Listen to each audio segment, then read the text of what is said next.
This video is sponsored by East Coast Sports Investors. With over 30 years of experience, East Coast Sports Investors is here to help you build your confidence and your investment. Join the East Coast Sports Investors family today.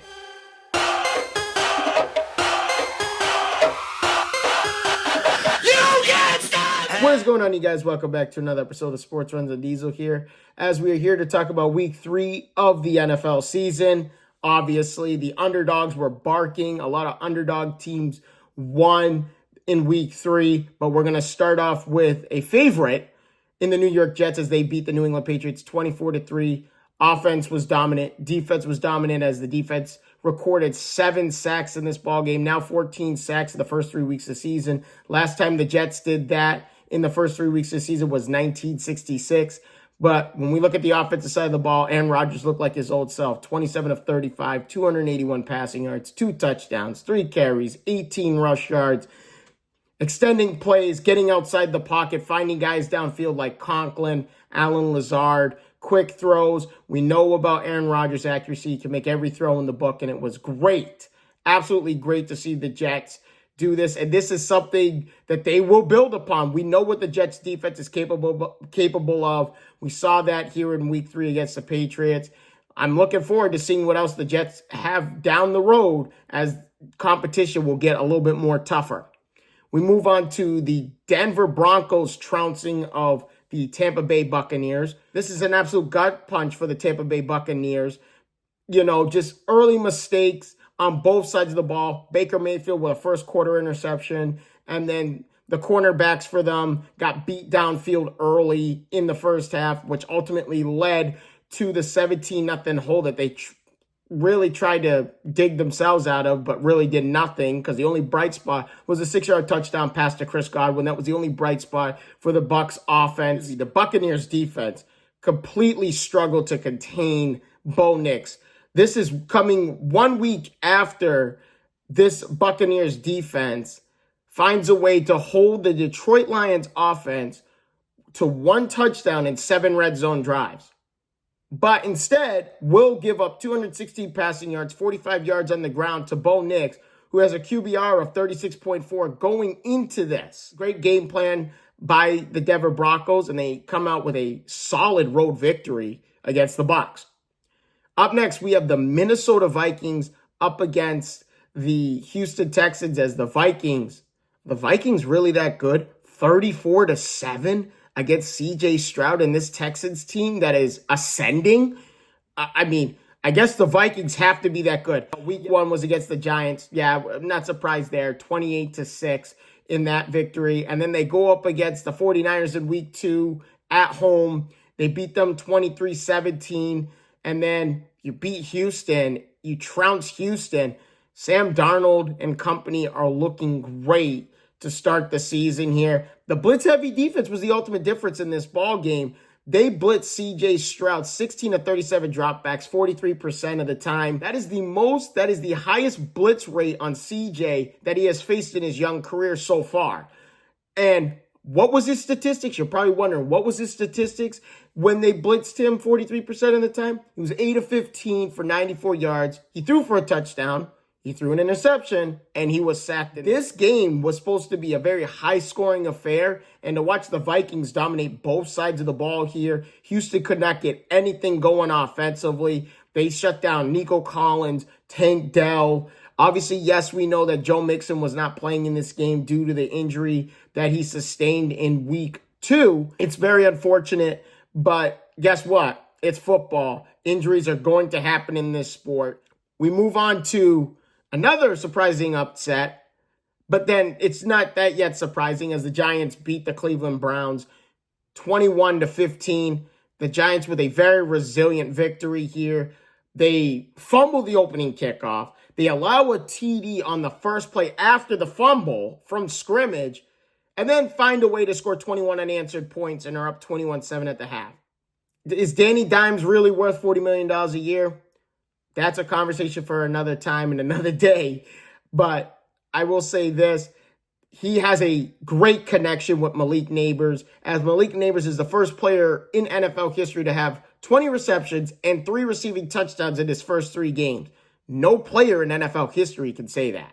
So he has a great connection with Neighbors. They have a very, very difficult game coming up on Thursday night up against the Dallas Cowboys, and who are also desperate for a victory. But we will get to the Dallas Cowboys in just a minute. But when we look at the Cleveland Browns, let's be honest. I don't know what to think of the Cleveland Browns with Deshaun Watson, Amari Cooper, and all these guys. I just don't know what to think of them. You know, they were nearly touchdown favorites in this ball game. Deshaun Watson sacked 8 times. 8 times. Deshaun Watson is obviously a shell of himself. It's still early in the season. It's only week 3. Are we overreacting a little bit? Yes, we are. But you also have to remember, too, Deshaun Watson got to be better. We move on to another surprising underdog victory here in the Los Angeles Rams up against the San Francisco 49ers as they win 27-24. To me, the 49ers are in trouble. They're 1-2 to start the season.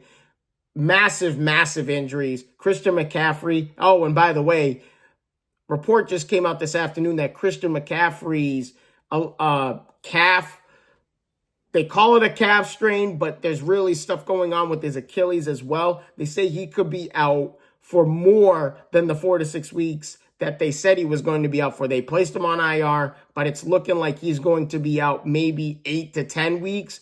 With Achilles injuries, you don't want to take those risks because you've seen what happened. Aaron Rodgers is one name. Oh, yeah, Kirk Cousins is another name. You know, when McCaffrey comes into the season hurt, he's more likely going to miss half the season. That's just how this works. But they give up a 14-0 lead, and Jawan Jennings has a career game, over 10 catches, 175 yards, and 3 touchdowns, and you still lose this game. You credit the Rams for their resiliency and their perseverance in coming back and winning a football game that people really didn't think they had a chance of winning. Now we move on to the ultimate game. The Baltimore Ravens up against the Dallas Cowboys, 28-25 Baltimore. Obviously, the score is a lot more closer than how it actually went. And Dallas's defense, we obviously know the history here. They cannot stop the run. We know that they can't stop the run. They've given up 190 and 274 rushing yards in the last 2 weeks. Unacceptable football. Like I said, this defense is only good when they play with the lead. And also, to make things worse and matters worse on top of that, Lamar Jackson just so happens to be 21-1 against the NFC in his career. So when Lamar Jackson plays against the other conference, he brings out his best. And we saw that in this ball game. Would they run the ball? Would they throw the ball 15 times? 45 out of the 60 plays were runs. Baltimore Ravens should lead the NFL in rushing. Let's just be honest there. When you got King Henry at the helm there as the lead back, and then you got Lamar Jackson in his dynamic skills and his evasiveness to extend plays and run down the field and make guys miss. Baltimore kind of let their foot up off the gas pedal. They were up 28-6 at one point, and then all of a sudden it becomes a one-possession game because, let's take our foot up off the gas pedal. This is going to be Baltimore's kryptonite, man. If they continue down this path of getting double-digit leads entering the fourth quarter and nearly giving them up, and especially against a team against Dallas. Dallas is a team you don't want to give short fields to. Unfortunately, that's what happens. You let your foot up off the gas pedal. You think you got this game at hand, and then all of a sudden it's a 3-point game, and you're like, okay, guys, we got to win this ball game. So Baltimore's got to tighten up the loose screws when it comes to finishing ball games on a proper note, even though we all know Dallas had no chance. And so we move on to the final game, my favorite game of the night, Monday night's game between the Commanders and the Cincinnati Bengals. 38-33, another dog that found its way into the win column. Man, don't sleep on the Washington Commanders. I'm telling you, Jayden Daniels is him, dude. 21 of 23 passing the football, 254 yards, 2 passing touchdowns, 12 carries, 39 yards, and another touchdown. So 3 total touchdowns here for Jayden Daniels. The 92% completion percentage is, by the way, number 1 all time as a rookie in NFL history. So kudos to Jayden Daniels. Kudos to the Commanders in their game plan against the Cincinnati Bengals. But this Bengals defense sucks. They're now 0-3. The Bengals, there will be a sense of urgency. Yes, the Bengals the last 2 weeks have looked more like themselves. The connection between Burrow, Jamar Chase. It's good to see T. Higgins out there. Isiovas has been great for them, a great complimentary receiver. He's also been getting a lot of red zone looks. And you also can't forget Mike Gesicki in the tight end position for them. So they have a core group of players here. The only issue with this team is the run game. I'm just curious to see how effective they're going to be with the run game. But outside of that, the offense looks like itself. It looks like it's getting back to form in the last 2 weeks. It just hasn't led to wins in the win column. The last thing I want to say about this with the Cincinnati Bengals is, there's been some talks with, I think it's Taylor Britt. Shut up, do your job, and play some football, man. That's all that matters right now because you guys are 0-3 and on the verge of being 0-4 if you guys don't take the Panthers seriously.